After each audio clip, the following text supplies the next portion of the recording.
I used to think that the road was taking me somewhere, to a place, to my destination. But maybe that's not all it does. Maybe the road also tells me who I am and who I could become. And that's big. As motorcyclists, we ride a lot of roads. It's what we do. At its simplest, we are riding a vehicle that moves through space and time.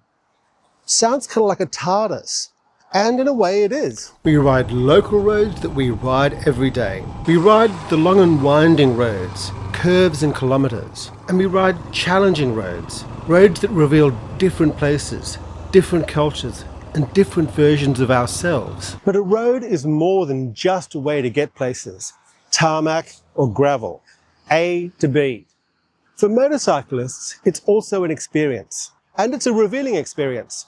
One that talks to who you are and who you can become. Don't believe me? Well, listen. If you've been riding for a few years, you'll have experienced a certain type of corner. The one you should be able to take, but for whatever reason you're suddenly fearful of it. That corner just revealed something about trust. Trust in yourself, trust in the bike, trust in your own judgment. The road didn't create that fear. It just held the mirror up. And when you come through it, you demonstrate that you are capable of it. Do that enough and you become the person who trusts their judgment, trusts the bike, trusts themselves. And that is a mighty fine place to be. But too often we treat roads as routes. We plan them, optimize them, rate them, dash to work, dash home, put on awesome YouTube videos like this one. But the riders who've been on the road longest know the road doesn't care about your destination. The road is where you are right now and how you behave on it. Impatient, rushing, fearful is how you behave everywhere. Not always, but more often than you think. But the thing is, you don't have to be that person. The road keeps showing you the gap between who you are and who you could become. It's persistent like that. Let me give you 3 short examples. In 2023, Dalma and I set out on our first big overseas ride. One day we set out to ride from Pushkar to Bikaner, stopping at Nagar. Now, we didn't make it to Nagar because we got lost and ended up in Kuchaman, 120 kilometres away. We stayed at a hotel so new it didn't yet have a licence to serve beer. I know, right? But there was a fort there. Non-Disneyfied, authentic, and visiting it was one of the best memories of the trip. The next day we headed to Bikaner, where we ended up on increasingly small and dusty roads. We rode through cold, dust, mud, and generally got lost again. We ended up in Bidasar, not where we intended to be, but where we quickly became the centre of the town's attention. The rest was boring highways. This was our first time riding in a challenging overseas environment. And this ride showed us that we can be better at not always needing the plan to work. We found something better each time we got lost. Kuchaman Fort, one of the strongest memories from the trip. Bidasar village, the centre of attention full of kind, curious locals who bought us chai. The next one isn't my story to tell. It's Dalma's. South India in 2025 was the most challenging riding I've done. The NH66 from Goa was being repaired and we were just bouncing over service roads. Riding the rough Peria Ghat road from Kannur to Mysore was rough. But that's not the story. We headed south from Mysore towards the renowned for all the wrong reasons Dimbam Ghat road. 14 beautiful kilometers, 27 hairpins, through a tiger reserve. I was nervous and soon I lost contact with David.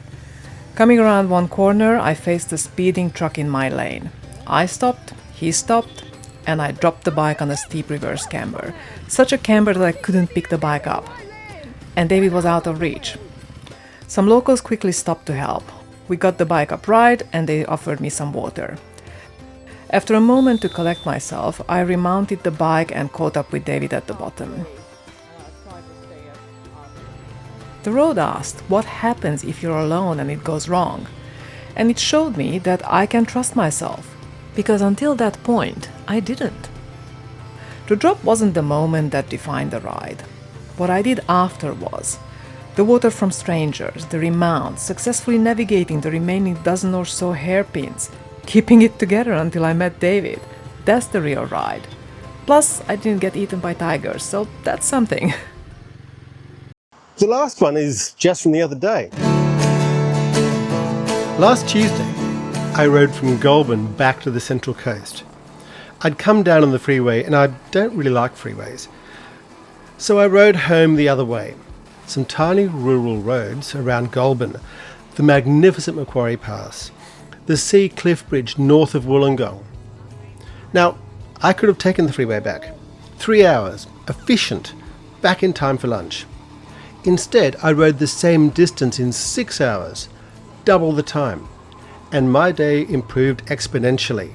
I've ridden that freeway hundreds of times. I'd never ridden these roads before, and they were unbelievable.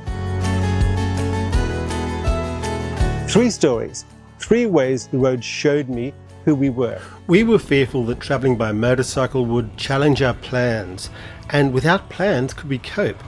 But life disrupts your plans and you survive. Where I am now is about 1 million miles from where I thought I'd be at 20. Hell, it's about 1 million miles from where I thought I'd be 5 years ago. I was recently divorced, zero interest in marrying again, and yet here we are, married and better for it. Life takes you in unexpected directions, but as the road showed me, I can deal with them. We were fearful that the road would put us into places we couldn't deal with in a country that wasn't ours. And yet, as Dalma demonstrated, whatever came along, people will help you if you trust them. You pick the bike up and you ride the next dozen hairpins. You might be scared, but you do it. As the road showed me, people are kind and we are resilient. I was fearful of wasting time on the road, of not, optimizing the ride. I'm a person who creates systems to achieve things as cleanly and quickly as possible. But optimizing all the time, I can easily miss the experience. Riding these amazing roads, taking the slow, less efficient way home really underscored how experience is the point of motorcycling, not getting there quickly. As the road showed me, it's okay to give yourself permission to slow down. If the road has been holding up a mirror to you and you think, hey, it might be onto something, subscribe. Let's keep looking for it together.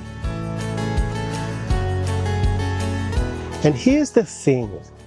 The road shows me who I am, but it shows everyone differently. For example, the impatient rider who feels personally aggrieved by a red light, who tailgates. That's not a traffic problem, that's a character trait the road is exposing. The same bloke is impatient at the dinner table, in the checkout line with his kids. The rider who performs differently in a group than alone. Checks the phone at every fuel stop, bought the bike that someone else told them to buy.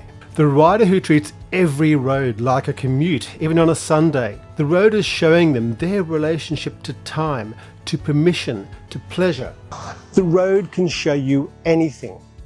It will show you different things to what it shows me. It's up to you to see it and to try to become that better person.